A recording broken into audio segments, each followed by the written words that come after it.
welcome back. Today I'm going to be going over my TRAXXAS / two-wheel drive custom mid-motor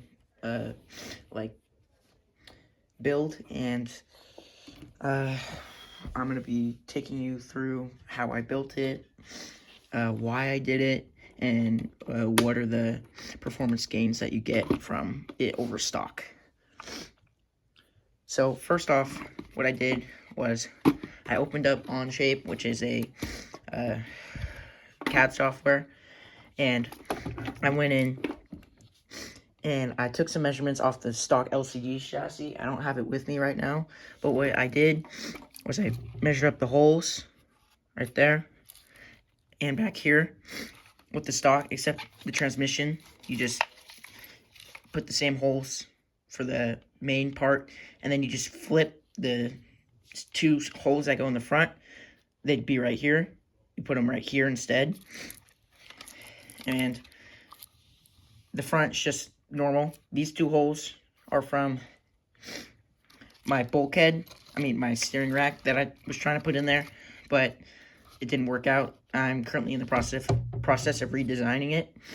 But here I just took the stock LCG chassis servo mount and everything and screwed it on with this. And up here, this is missing the screw. It fell out. Using stock I'm not using the stock TRAXXAS servo. It's a mix of multiple. What I did was I found a servo that came in a stock ECX amp 1/10.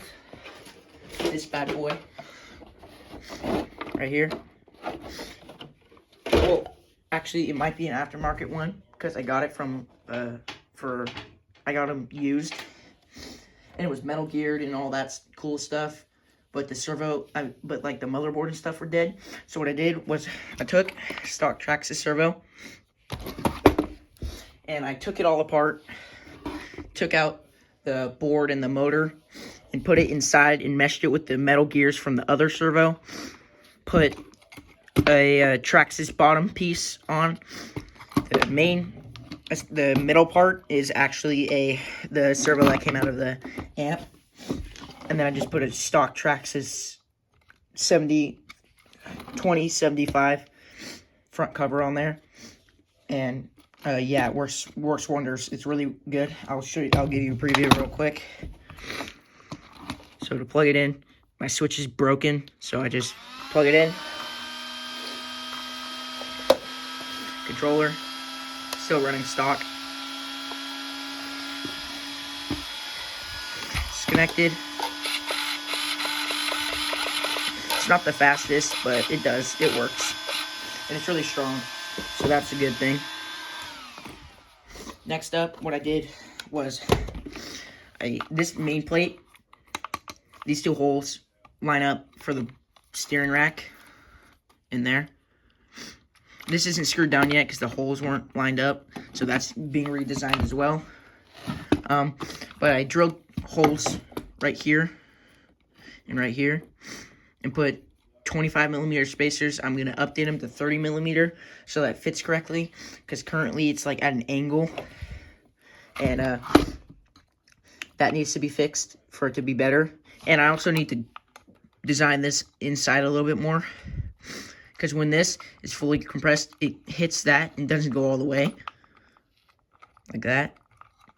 So what I'm doing is I loosened the servo horn, so that it sticks out just a little bit more, and that solved that issue.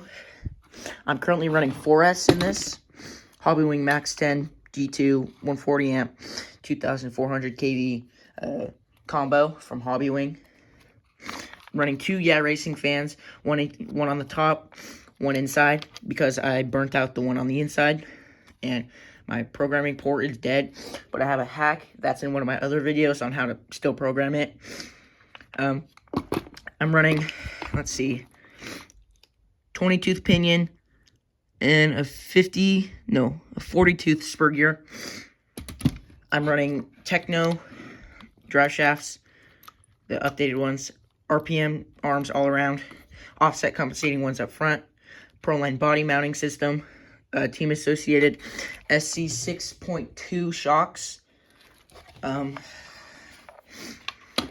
stock transmission housing. It broke, so I have an RPM one on order. Leave a comment, like, if you have a better option, because I was looking at the reviews, and it seems like it flexes too much, but hey, whatever.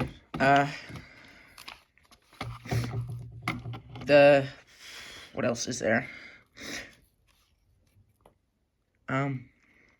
It's got new bearings all throughout, fast Eddie. Then I think that's about it. I'll grab the wheels and the body real quick that I'm using. These are the wheels and tires. TRAXXAS C2 Picket. There's two of them. And then there's the TRAXXAS C2.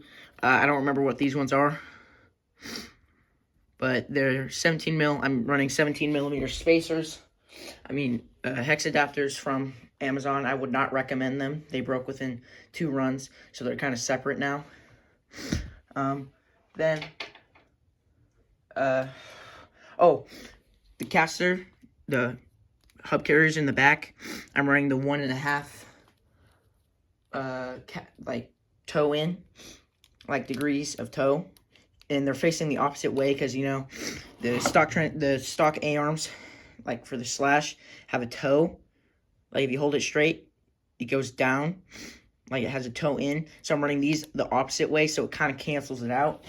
But I'm hoping with the RPM gearbox housing, what I can do is flip out over like the 3 degree of toe, like arm mounts, so that it makes it 0, and then I can just use these, turn them back, or leave them where they are, and then that'll make it so it has just 1.5 degrees of toe in, and that will be better than the stock 3 degrees, and so it'll handle better. Okay, so now we're going to talk about how it handles. So first off, with these front A-arms, the offset compensating ones, this thing handles like a dream.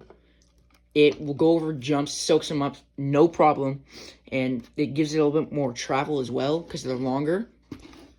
So, like, when it goes off jumps, it doesn't just chassis slap immediately. It's gradual. Like, it'll still chassis slap, like, it'll go down, and then it'll compress, and then, like, after, like, it takes longer for it to chassis slap because, like, it's all just there and it's good. Cornering, this thing doesn't flip, like, at all anymore. Before it did, like, a lot. And with these tires, they're the TRAXXAS Picket ones. These are the rears. And then the fronts, they're TRAXXAS C2, I think. I don't remember what they're called because the lettering's rubbed off. But, I mean, it works fine. These go on the front. I need to get some tire glue to glue these up because they, like, came unglued. This one's fine. And then back here, these ones are good. But this one, I actually stripped the wheel hex, like, the inside of the actual rim. So that, like, I don't know how that happened, but that wheel hex is just staying in there. And it's just perfect. So those are good.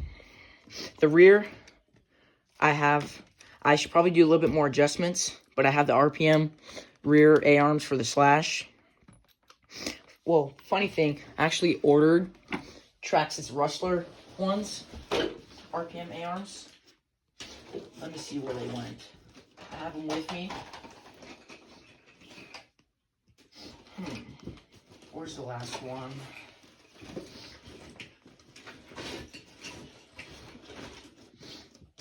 I don't know where it went, but yeah. Here's one of them. I ordered the wrong ones. These are for the Rustler 2-wheel drive, and I thought these have 0 degrees of toe, and I thought that these would have worked on here, but as it turns out, nope. I was lied to by the internet. They're actually longer, so the Techno drive shafts do not fit, which kind of sucks because these were 12 bucks, and that's 12 bucks I don't have anymore. And I can't return them because I opened it. That's just how it is. So, For these wheels, these are 17 mil hex ones. I'm running Amazon adapters. These broke originally. These were supposed to be attached to each other, like something like this. Not like that, but like up above, like welded together. But it was like thin as aluminum foil, so it just broke.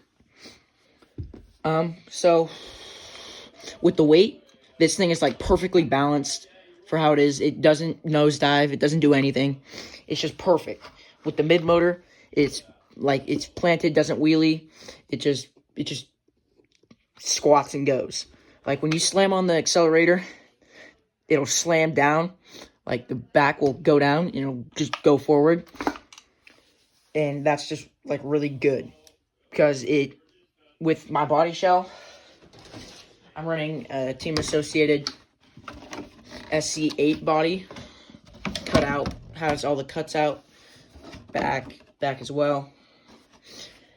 I'm running that. I'm also running my buddy who passed away. I got this body shell from him. Same with the SC8 one. This one's good. And then this is my like one that I use if I want to go fast. It's the stock TRAXXAS body.